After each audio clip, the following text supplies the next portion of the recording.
রাষ্ট্রের আইনজীবী হিসাবে আমি যতটুকু জানি সরকার তার প্রতিশ্রুতি রক্ষা করবে। কিছু বিচার তো সাক্ষী শেষ হয়ে আর্গুমেন্ট স্টেজে আছে, কিছু বিচার সাক্ষী পর্যায়ে আছে। এর থেকে দ্রুত গতিতে করলে তখন আবার সবাই বলবে জাস্টিস হারির জাস্টিস বাড়ি। বাংলাদেশের ইতিহাসে এ ধরনের বিচার এর থেকে স্বচ্ছ বিচার হয়নি। আপনারা দেখেছেন বাংলাদেশের ইতিহাসে প্রথমবারের মতো কোনো মামলার ট্রায়াল সরাসরি টেলিভিশন চ্যানেলে দেখানো হচ্ছে।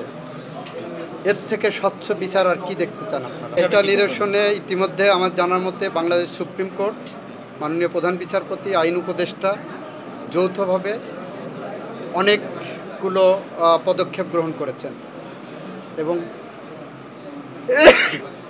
সেই পদক্ষেপের পার্ট হিসেবে আপনারা কিছু কিছু ভিজিবল দেখছেন। এখন সিপিসিতে অ্যামেন্ডমেন্ট আনা হয়েছে। আপনারা দেখেছেন গতকাল প্রথমবারের মতো নারায়ণগঞ্জে ডিজিটাল বেল বন্ড সাবমিট করা উদ্বোধন করা হয়েছে। আগে একটা বেল বন্ড একজন আসামি জামিন পাইলে সেই জামিননামা কারাগার পর্যন্ত পৌঁছাতে 12টা ধাপ অতিক্রম করতে হতো, সেটা আমরা 2টা ধাপে নিয়ে চলে এসেছি।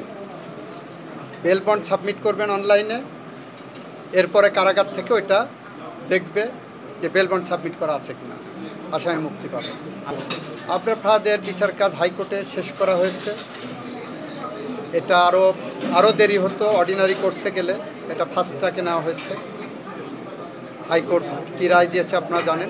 আপিল বিভাগে আসামি পক্ষ গেছে, আপিল শুনানির জন্য প্রস্তুত হবে, তারপর আপিল শুনানি হবে এবং আশা করি দ্রুততম সময়ের মধ্যেই হবে।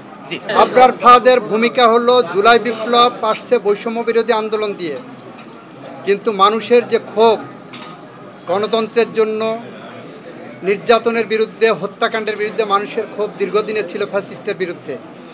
আবরার ফাহাদ সেখানে ফ্যাসিস্টের অত্যাচারের, নির্যাতনের শিকারের মূর্ত প্রতীক হিসেবে দাঁড়িয়ে গেছিল।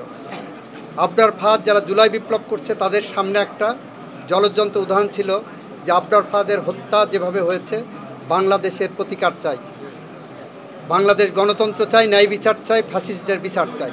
এভাবেই আবরার ফাহাদ সবার আদর্শের ধারক হয়ে দাঁড়িয়েছিলেন।